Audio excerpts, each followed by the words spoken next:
D'accord ? Je suis à une réunion de jeunes, mais je me croyais un hospice de vieillards. Est-ce que les jeunes vous êtes là? Oh, j'entends rien. Est-ce que les jeunes vous êtes là? Ouais. Eh bien, on va essayer de faire quelque chose. Gloire à Dieu. Quand on parle de jeunes, on parle de puissance. Amen. Les jeunes, quand ils regardent une voiture, ils s'en fichent de la couleur. Ils s'en fichent de sa forme. Ce qui compte dans la voiture, c'est la puissance. Vrai ou faux? Quand on regarde un match de boxe, qu'importe s'il a un beau jeu de jambes ou quoi que ce soit, ce qui compte, c'est sa puissance. Et quand on est jeune, on aime la puissance. Amen. Quand on regarde un sprinter, on voit sa puissance. Et le but du jeune, le plaisir du jeune garçon surtout, c'est d'avoir la puissance. Alléluia. Est-ce que vous êtes comme ça, amen? Hein? On regarde la puissance en priorité. Combien elle a de chevaux? Combien? Est-ce que ça tourne? Cher ami, mais là, ce soir, nous allons vous parler d'une autre puissance. De la puissance de l'évangile. De la puissance de Dieu. Alléluia. De la puissance de la croix. De la puissance de Dieu. Alléluia. Mais avant de vous parler de la puissance de Dieu, je vais vous parler de la puissance du péché. Parce que le péché est une puissance. Parce que le péché est une puissance qui te conduit là où tu ne voudrais même pas aller. Même où tu ne l'as pas décidé. Et cher ami, bien souvent on se retrouve dans des situations qu'on n'a pas choisies. Mais le péché nous enveloppe si facilement, nous dit la Bible, nous trompe si facilement, qui nous amène à faire et à commettre des choses qu'au départ, on n'avait même pas envie de faire. C'est ça la puissance du péché. Et cher ami, c'est terrible. Et combien de fois j'ai entendu des jeunes me dire, si j'avais su, j'aurais pas été à ce moment-là.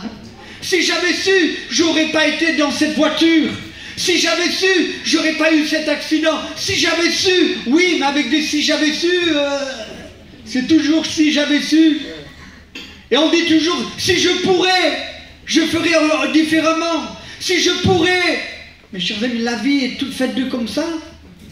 Chers amis, jusqu'où la puissance du péché est capable de nous entraîner? Et qu'on le veuille ou pas, on a beaucoup parlé d'esclavage et de chaînes. Et je voudrais te dire que le péché est une chaîne que l'homme ne peut pas s'en sortir tout seul. Le péché est une puissance qui le domine. Jamais quand tu commets le mal, excuse-moi, je ne veux pas te blesser, le diable ricane. Il se plaît dans le ciel. Il a l'air, regarde, c'est mon pantin, c'est mon esclave. J'en fais ce que je veux. Je le tiens par les liens de la drogue. Et je ne le lâcherai plus. Il est à moi, il m'appartient, c'est ma propriété. Mais quelle puissance peut te sortir de là? Tu as essayé, tu as fait des promesses, tu as promis à tes parents de ne plus jamais boire. Tu as eu l'âge de rentrer, tu es resté dormir dehors parce que tu avais trop honte. Mais que tu le veuilles ou pas, la puissance du péché te tient et tu n'arrives pas à t'en sortir. Combien de fois tu fais des promesses? Combien de fois tu dis, je vais changer, je vais arrêter? Mais cher ami, personne, ni dans le monde, ne peut se libérer de la puissance du péché. C'est une force qui est au-dessus de l'homme. C'est une force qui est au-dessus de la femme, chers amis. Parce que tous les hommes et femmes sont pécheurs. Et chers amis, ça rend esclave et est un manque de liberté. Je peux vous dire que les chrétiens ont la véritable liberté. Tu te dis, mais je suis jeune. Je veux vivre ma vie. Je veux en profiter. Je veux connaître ce que les grands ont connu. Je veux connaître. Oh, si tu pouvais éviter de le connaître. Si tu pouvais éviter de connaître le péché. Tous ces hommes-là pourraient te dire, on a gâché notre vie. Quand on était dans le péché, on a tout loupé. On a gaspillé notre vie. On a gaspillé notre jeunesse. On a sali. On a déshonoré nos parents. On a déshonoré notre foyer. On a tout brisé. Le péché est une puissance que tu ne peux pas dominer. Et il te tient. Que tu le veuilles, il te tient. Par les pensées. Il te tient par tout un tas de choses. Mais il te tient. Il ricane. Tu lui appartiens. Excusez-moi, la Bible nous dit que celui qui pêche est du diable. Et tu lui appartiens. Il se rit, il se moque de toi. Il te regarde et te dit, ça y est, je t'ai eu. Je te tiens maintenant. Oh, quand tu étais enfant, tu ne faisais pas attention. Tu dis, oh, je m'amuse. Mais de plus en plus, tu as pris goût. Et de plus en plus, ça a pris possession de toi. À un tel point que tu en rêves la nuit. À un tel point que tu as envie de goûter plus loin. Laisse-moi te raconter un témoignage terrible. Un jour, une jeune fille que j'ai connue dans une ville de Saint-Gaudens, elle avait 13 ou 14 ans. Elle a commencé à s'amuser sur Internet. Et elle a vu qu'elle pouvait faire bouger les verres. Et elle s'est amusée à faire bouger les verres avec son petit frère de 10 ans. Et elle a commencé par l'application, on lui apprenait comment faire. Et elle a appris. Et de plus en plus, il y a quelque chose qui est rentré en elle sans qu'elle s'en rende compte. Et elle a commencé à faire de l'occultisme. Elle a commencé, cher ami, à parler à son grand-père qui était parti. Et cher ami, elle entendait la voix de son grand-père. C'était pas la voix de son grand-père, c'était la voix d'un démon qui lui parlait. Et cher ami, elle était à 14 ans complètement possédée. Cher ami, la Bible, elle me racontait ces choses-là. Son père était alcoolique, sa mère était voyante, tireuse de cartes et tout. Et ils se battaient dans le foyer. Ils se frappaient. Le père frappait sa femme. C'était des cris, des hurlements. Et elle me disait, Dominique, quand je les entendais se battre, il y avait en moi un ricanement. Ça me faisait plaisir de les voir se battre. J'ai commencé à aimer voir le sang. J'ai commencé à aimer voir ces choses. Elle était complètement liée par la puissance du démon. Chemin, ça arrive. Au départ, elle a cru que c'était qu'un jeu. Mais elle est tombée dans le piège. Cher ami, le diable nous tient et veut que tous les hommes, depuis que tu es né, il n'a qu'un seul but, c'est de te détruire. Depuis que tu es né, il n'a qu'un seul but, c'est de t'anéantir. Oui, jeune fille, tu dis mais je suis jeune. Oui, jeune fille, 12 ans, 13 ans, 14 ans, il veut te détruire. Il veut t'anéantir, il veut hanter ta vie. Il veut t'envoyer des cauchemars. Il veut que tu aies peur. Ça lui plaît. Il veut que tu pleures. Il veut que tu sois malheureuse. Il te donne un semblant de bonheur, mais c'est faux. C'est un mensonge. La Bible dit que le diable est un menteur. C'est pas du bonheur. C'est l'illusion du bonheur. Mais il te tient par ses griffes. Il te tient par ses chaînes. Et il te lie de plus en plus. Chaque jour qui passe, il t'enfonce. Il veut te détruire. Mais Christ est venu pour te libérer. Christ est venu pour te libérer. Christ est venu pour libérer de ses chaînes. Est-ce que tu veux le croire? Amen. Je me dis, c'est ça la puissance de l'évangile. C'est comme ça que j'aime parler aux jeunes. Alléluia. Pour leur dire qu'il y a une solution. Il y a une solution en Christ. Il y a un moyen en Christ d'être totalement libéré. Parce que si je parle de la puissance du péché, j'aime parler de la puissance du sang de Jésus. Il est capable de te libérer. Il est capable de te délivrer. Cette jeune fille à 14 ans a été entièrement délivrée au nom de Jésus. Son père libéré de l'alcool, sa mère délivrée de tout ce qu'elle faisait. Le petit de garde 10 ans prononçait des blasphèmes que jamais dans la vie vous aurez pu entendre. Lui aussi il était tenu lié. Mais Christ l'a libéré. Alléluia. Je crois en la puissance de l'évangile. Je crois en la puissance de la croix. Ne te laisse pas avoir par le diable. Ne te laisse pas tromper par ses illusions. Ne te laisse pas tromper par ses rêves. Il te dit, mais tu vas réussir. Tu vas gagner. Et je te donnerai de plus en plus. Et vas-y, continue à vendre. Continue à dealer. Continue à faire ci.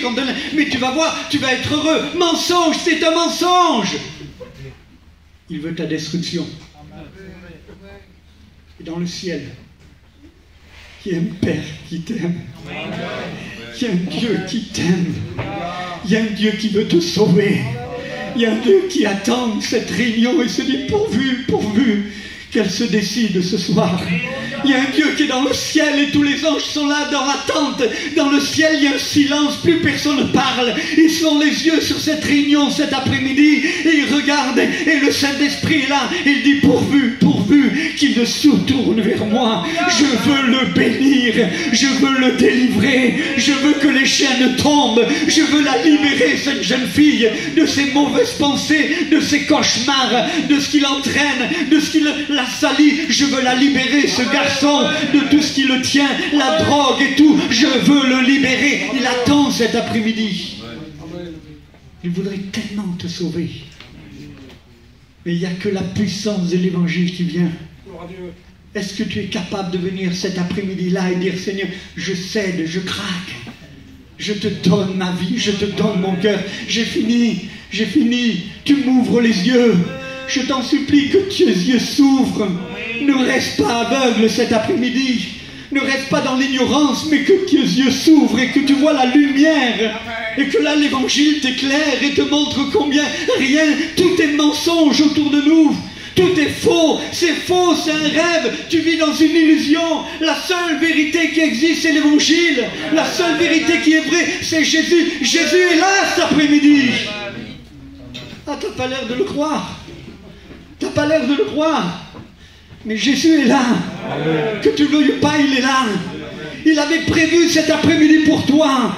Il a dit, je vais lui permettre qu'elle vienne. Je ne sais pas comment je vais faire. Je vais donner l'idée à un frère de faire une réunion de jeunesse. Je vais lui donner l'idée. Et un frère a déclaré une réunion de jeunesse, pas de lui-même, mais inspiré par le Saint-Esprit. Et il a dit, je vais aller plus loin. Je vais inviter les églises à côté. Le Saint-Esprit a fait comme ça.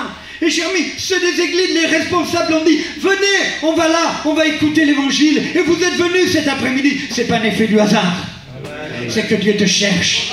C'est que Dieu veut te sauver. C'est que Dieu veut te délivrer de tes péchés. Il veut te rendre libre. Alléluia. Est-ce que tu le crois? Amen. Si tu pouvais le croire comme je le crois. Si tu pouvais en avoir la certitude comme j'en ai la certitude. Il n'y a pas de hasard dans ce monde. Cher ami, tout est conduit et inspiré par Dieu. Cher ami, ce n'est pas accidentellement que tu es là. Mais tout est conduit par Dieu. Ce n'est pas accidentellement, excuse-moi, si tu es malade. Mais tout est permis par Dieu. Parce qu'au travers de cette maladie, il veut que tu le rencontres. Il veut faire la paix avec toi. Il veut te guérir. Parce qu'il a la puissance de te guérir. Alléluia. Amen. Oh, je voudrais que beaucoup donnent leur cœur à Jésus. Est-ce que vous le croyez? Amen. Que je l'aime, Seigneur. Quelle autre chose, Seigneur. Ah, qu'il est bon. Seigneur, qu'il est bon, Seigneur. Là, il t'attendait cet après-midi. Il lui tardait que la réunion commence. Alléluia. Je vais dire, mais qu'est-ce qu'ils font? Qu'est-ce qu'ils font? Il tarde, il faut que ça commence. Alléluia. Parce que je veux les sauver. Alléluia. Je voudrais aller plus loin. Est-ce que vous permettez que j'aille plus loin? Vous n'êtes pas pressé? Amen. Je vais vous parler aussi de quelque chose. Pour vous qui êtes chrétiens, et je vous supplie tout à l'heure quand on va faire l'appel, venez sur le devant.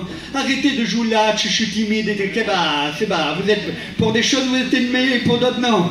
Hein? N'ayez l'âge que d'une chose, que du péché. Amen. Mais pas l'âge de venir à Jésus. Mais courez à Jésus, courez à Jésus. Je me rappelle d'une réunion de jeunes, on était 600 ou 700 jeunes. C'était Ephraim Ferris qui prêchait. Il prêchait à la jeunesse, il n'avait pas l'habitude, il n'aimait pas prêcher à la jeunesse. Il a prêché à la jeunesse. J'ai vu des jeunes courir, garçons et filles, et les garçons ils sautaient par-dessus les chaises pour venir le premier devant. Courez sur le devant cet après-midi, amen. Venez écouter Jésus, amen.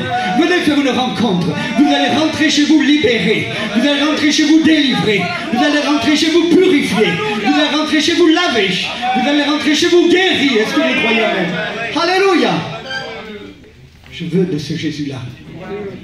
J'étais trop jeune et trop bouillant, trop. Je voulais faire quelque chose de ma vie.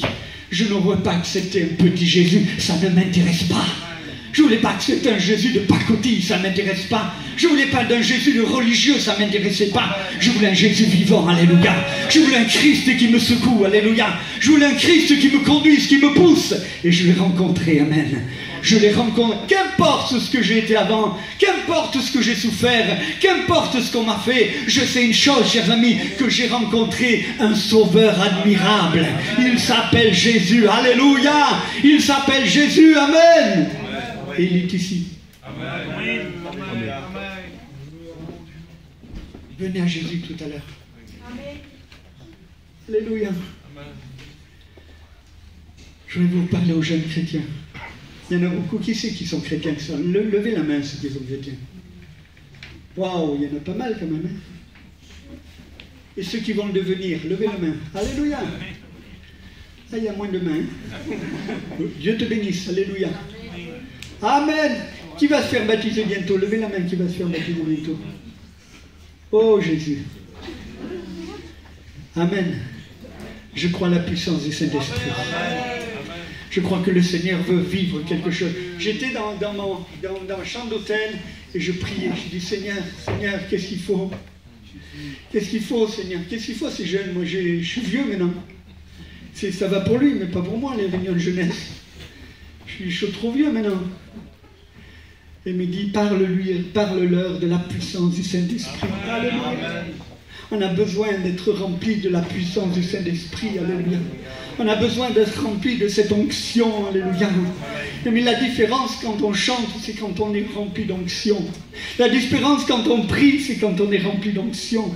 La différence d'une église, c'est quand il y a l'onction. Alléluia. Est-ce que tu n'as pas envie de recevoir l'onction? Est-ce que tu n'as pas envie de vivre quelque chose de passionné? Tu te dis, oui, au début de ma conversion, j'ai parlé en langue, mais le parler en langue, ça ne suffit pas. Il faut être rempli, il faut être rempli, il faut être rempli. Est-ce que tu le crois? Amen. Il faut être rempli du Saint-Esprit. Amen. Est-ce que tu le crois? Amen. Oh, alléluia. Amen. Gloire à Dieu. Donne-moi cette bouteille, s'il te plaît. Vous connaissez pour ceux qui la connaissent? Vous ne connaissez pas, là? Gloire à Dieu. Écoutez, je vais faire la différence entre quelqu'un qui est rempli et quelqu'un qui n'est pas rempli. Amen. Quelqu'un qui n'est pas rempli, il est comme ça. Vous êtes, et encore, il y a de l'eau là. J'en avais pris une autre, mais ils me l'ont jeté.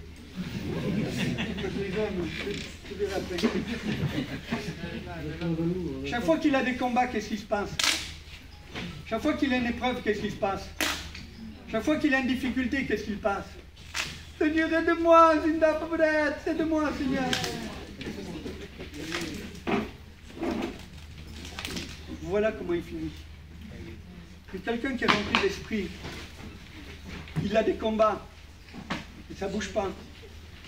Il a des douleurs, mais ça ne bouge pas. Il a des luttes, mais ça ne bouge pas. Amen. Il a des épreuves, mais ça ne bouge pas. Au contraire, ça déborde. Ça déborde. Quelqu'un qui est rempli de l'esprit déborde. Et tu as besoin de déborder dans ta vie. Tu as besoin de changer de vie. Ma vie est une vie d'abondance. Soyez remplis jusqu'à toute la plénitude de Dieu. Est-ce que tu veux cela? Amen. Est-ce que tu veux cela? Amen. Alléluia. Je crois qu'on a besoin de cela. Et tu as besoin d'être rempli du Saint-Esprit. Tu as besoin d'être rempli de la force de Dieu.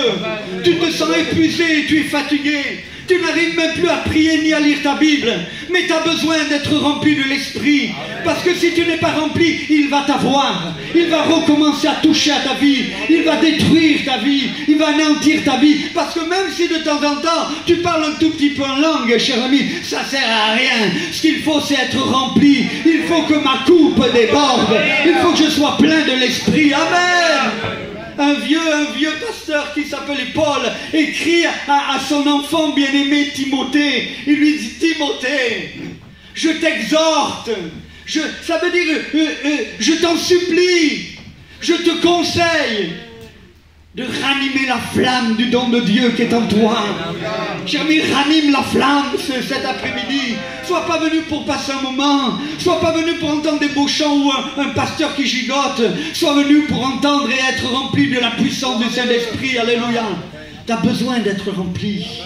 Joël 2,28, il nous dit que dans les derniers temps, il remplirait, amen, alléluia, il enverrait son esprit, déverserait son esprit sur les servantes et sur ses servants, sur tout le monde, sur son peuple. Chers amis, nous vivons les derniers temps et le Saint-Esprit a besoin de tomber dans l'église.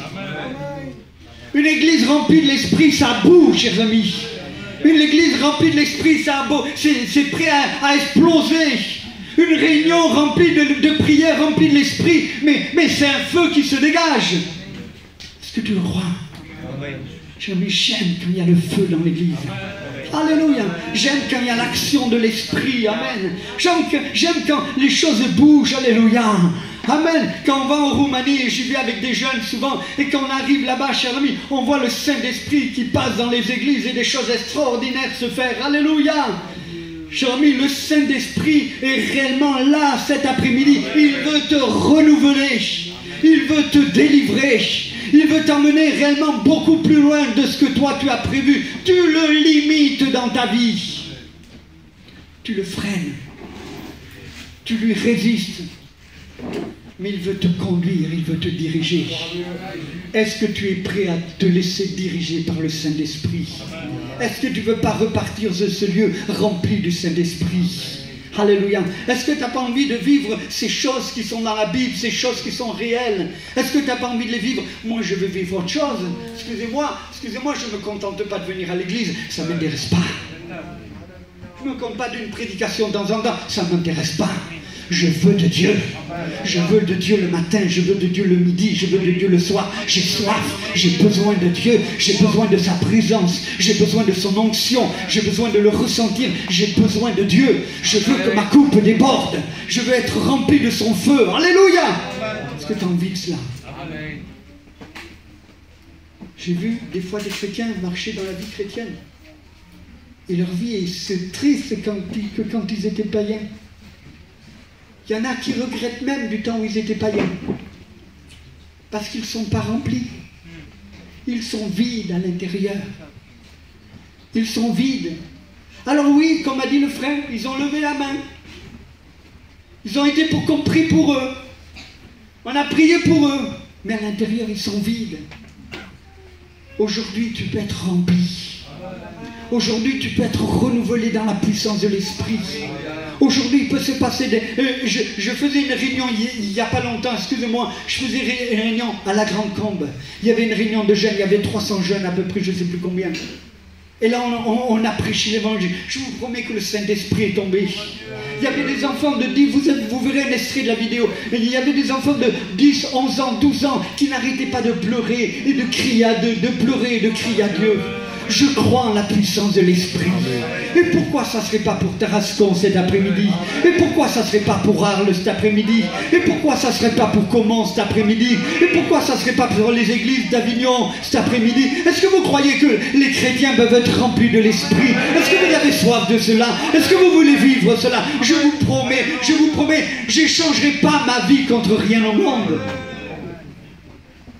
Je vis une vie d'aventure chaque jour. Je me régale, chers amis. La vie chrétienne, c'est un cadeau. Je me lève le matin, je dis Seigneur, mais qu'est-ce que tu vas faire aujourd'hui? Comment tu vas me surprendre? Comment tu vas m'étonner? Comment tu vas te servir de moi?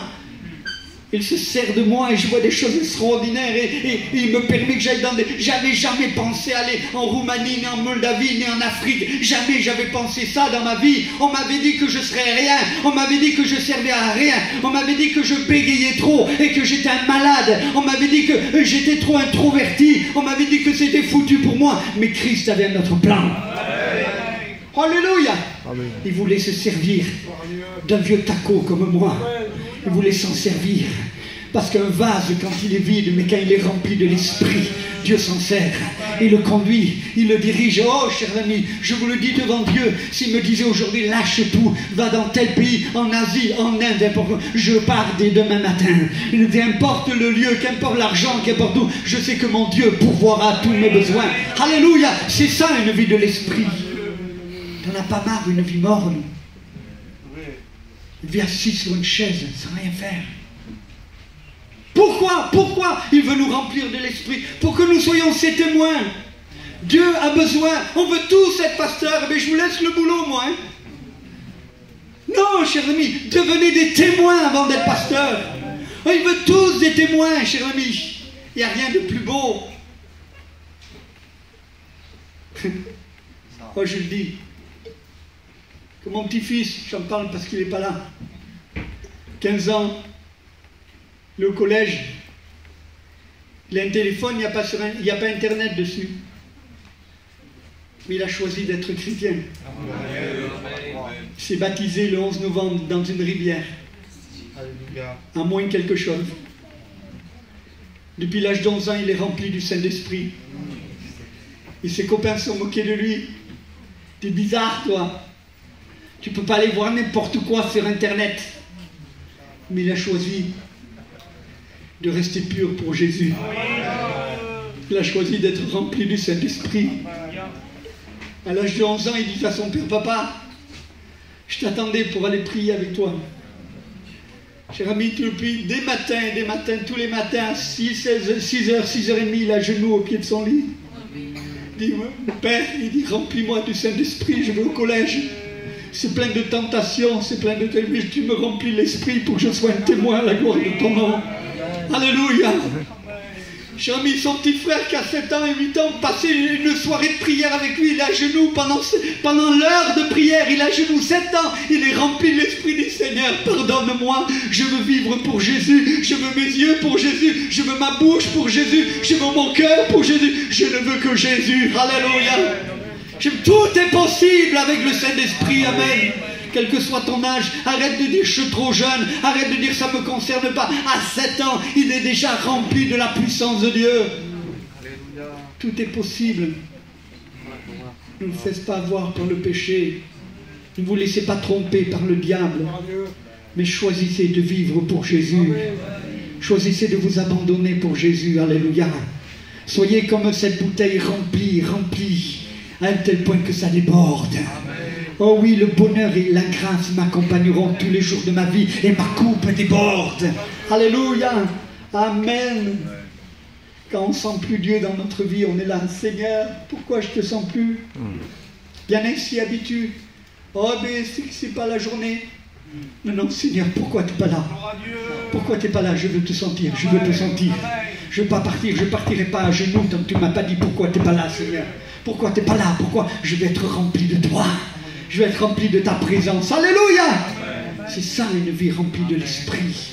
On peut vous faire des théories, on peut vous prêcher sur le baptême du Saint-Esprit, on peut vous faire des études sur le baptême du Saint-Esprit. Mais mieux que l'étude, c'est l'expérience du Saint-Esprit. Amen. Il ne faut pas enlever l'étude, hein, mais l'expérience du Saint-Esprit même.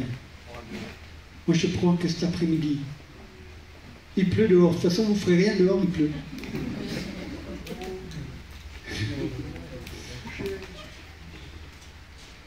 Laissez-vous tenter par Jésus. Arrêtez d'être tenté par le diable. Laissez-vous tenter par Jésus. Il est là cet après-midi. Il veut vous remplir du Saint-Esprit. Vous, le chrétien, vous disiez, mais j'ai plus la force. Ouais. Comme disait le frère, parce que tu combats tout seul. Laisse faire Jésus. Il va te remplir. J'ouvre mon cœur, remplis-moi, Seigneur.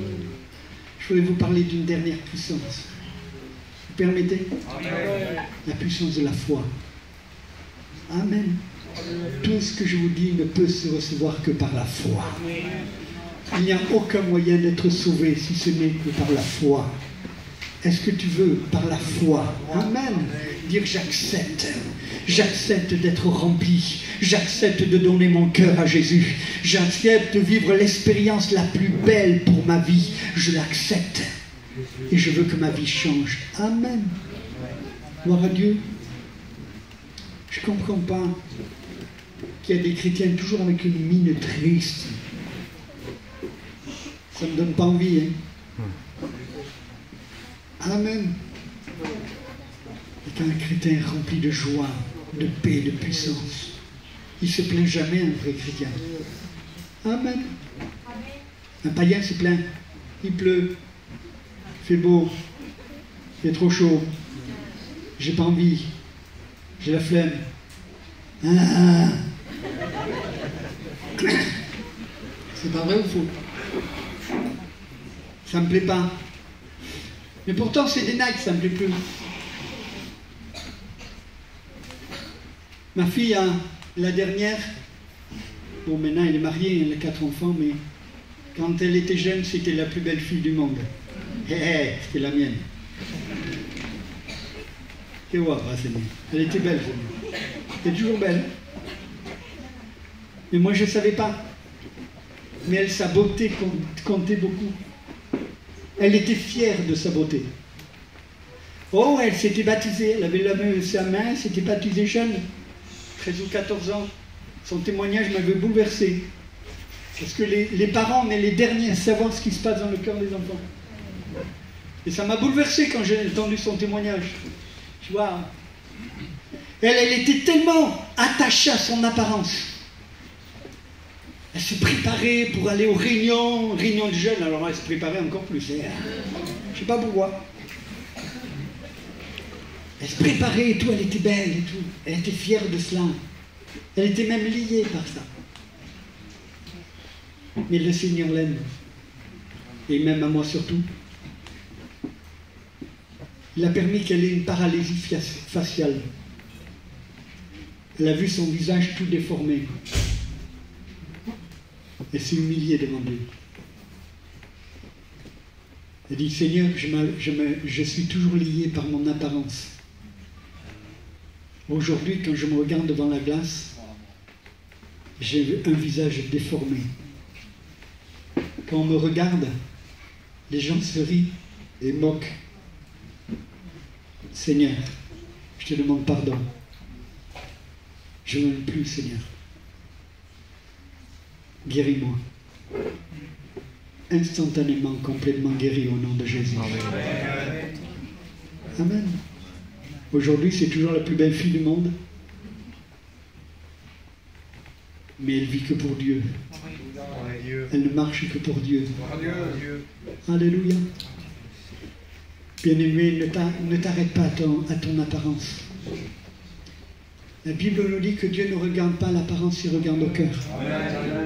Regarde ton cœur cet après-midi. J'avais un passage, je voudrais quand même le lire, hein, parce que du coup, je n'ai pas lu. Alors il y en a qui vont dire, ouais, le pasteur, il lit pas le passage. J'en avais plein, mais tant pis. Je suis parti. Tite 3 au verset 5. Tite 3, 5. C'est Paul qui écrit à Tite. Il lit ces paroles. Verset 4 plutôt. Mais lorsque la bonté de Dieu, notre Sauveur, et son amour pour les hommes ont été manifestés, et son amour pour les hommes a été manifesté, il nous a sauvés, non à cause des œuvres de la justice que nous aurions faites, mais selon sa miséricorde, par le bain de la régénération. Et le bain de la régénération, c'est la nouvelle naissance. Amen. Gloire à Dieu. Je désire cet après-midi que vous receviez un bain de Dieu, un bain dans son sang, que vous soyez immergés dans son sang, afin que votre corps, âme et esprit soient purifiés dans le sang de Jésus. Amen. Gloire à Dieu. Alléluia. Hein? Par le bain de la régénération et le renouvellement du Saint-Esprit qu'il a répandu sur vous avec abondance par Jésus-Christ notre Sauveur, afin de justifier par sa grâce, nous devenions en espérance héritiers de la vie éternelle. Amen. Ce qu'on vous propose, écoutez bien ce qu'on vous propose. On a la possibilité de vous proposer cet après-midi quelque chose d'extraordinaire. Un cadeau qu'aucun humain ne peut vous faire. On vous propose la vie éternelle. Oh, Seigneur Jésus, mon Père. C'est mieux que la dernière Mercedes qui vient de sortir. Hein. Je vous promets. C'est mieux que tout ce que vous pouvez recevoir. On vous propose la vie éternelle. Si vous acceptez Jésus, vous êtes héritier de la vie éternelle. Et on vous propose la vie éternelle. C'est-à-dire que vous ne mourrez jamais. Oui, votre corps physique partira, mais votre âme ne mourra jamais. Vous ne subirez pas la seconde mort, mais vous serez pour toujours avec le Seigneur, dans sa présence. Il y en a un autre endroit que vous connaissez, là où il y a le feu, où il y a toutes ces choses. Et chers amis, malheureusement, il y a sûrement des gens que je connais qui sont là-bas. Mais il y a un autre lieu, qui est le royaume de Dieu, la présence de Dieu. C'est la vie éternelle. Et cette vie en vous est abondante. Elle produit du fruit. Elle bouge. Elle remue. Alléluia. Est-ce que tu en veux? Est-ce que tu en veux? On va baisser les têtes, s'il vous plaît. Pachai, tu joues quelque chose. Papa, micro.